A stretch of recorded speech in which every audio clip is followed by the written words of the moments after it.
Ukraine युद्ध में अपने सबसे आधुनिक और खतरनाक ड्रोन बायरक्तार TB2 के हिट होने के बाद तुर्की के हौसले बुलंद हो गए। अब उसने अपने तरकश में एक और घातक हथियार को शामिल करने की तैयारी शुरू कर दी है।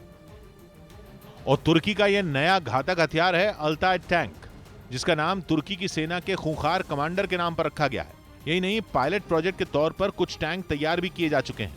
तुर्की की मीडिया ने दावा किया कि अगले 2 साल में इन टैंकों का बड़े पैमाने पर उत्पादन शुरू हो जाएगा, जो 8 किलोमीटर दूर से अपने दुश्मन पर गोली की बरसात कर सकता है। यही नहीं, इस टैंक को दुश्मन की एंटी टैंक मिसाइलों से बचने की तकनीक से भी लैस किया गया है। और जिस तरह तुर्की के घातक ड्रोन बायरक्तार TB2 यूक्रेन जंग में रूसी सेना के टैंकों के लिए काल साबित हुए, उसके बाद सबकी नजरें उसके इस नए टैंक पर टिक गई हैं। वहीं यूक्रेन युद्ध के बीच रूस की स्पेस एजेंसी के प्रमुख ने एक बार धमकी भरा बयान दिया और कहा कि रूस की नई सरमात हाइपरसोनिक परमाणु मिसाइल अपने एक वार से दुनिया के किसी भी महाद्वीप का आधा हिस्सा तबाह कर सकती है।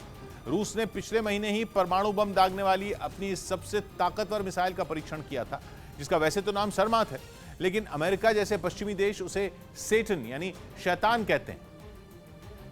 उसी मिसाइल का दम भरते हुए रूस की स्पेस एजेंसी रोसकॉस्मोस के डायरेक्टर जनरल दिमित्री रोगोजिन ने अमेरिका और नेटो को चेतावनी दी और स्कूल के बच्चों के एक कार्यक्रम में कहा कि अगर उनकी सरमत मिसाइल चल गई तो एक बड़े महाद्वीप का आधा हिस्सा उड़ा सकती है।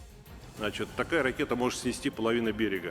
इतना ही नहीं, दिमित्री रोगोजिन ने रूस की सरमत मिसाइल के जंग के मैदान के लिए तैयार हो जाने की तारीख तक बता दी।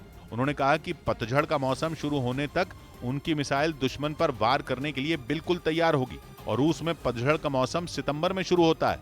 असल में रूस का दावा है कि सरमत इंटरकॉन्टिनेंटल बैलिस्टिक मिसाइल सिर्फ उसकी ही नहीं बल्कि सबसे ज्यादा रेंज वाली पूरी दुनिया की सबसे ताकतवर मिसाइल है, जो कि पिछले महीने रूस के उत्तर पश्चिम में मौजूद अर्खानगिस्क प्रांत से लॉन्च की गई थी और फिर वो वहां से रूस के दूसरे छोर में मौजूद कमचत्का प्रायद्वीप पर जाकर गिरी। इस दौरान मिसाइल ने लगभग 5,500 किलोमीटर का सफर तय किया था।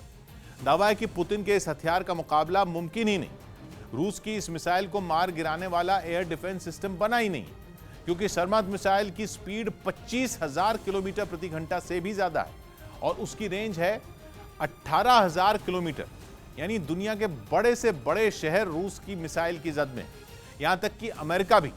और तो और सरमत मिसाइल एक साथ 12 परमाणु बम छोड़ सकती है, जिनमें हर एक बम 550 किलोटन जितना भारी हो सकता है। दूसरे विश्व युद्ध के दौरान अमेरिका के जिस बम ने जापान के हिरोशिमा को बर्बाद कर दिया था, उसका वजन भी सिर्फ 15 किलोटन था। इसी वजह से दावा है कि अगर रूस की मिसाइल एक बार चल गई तो ब्रिटेन जैसा देश तबाह हो जाएगा।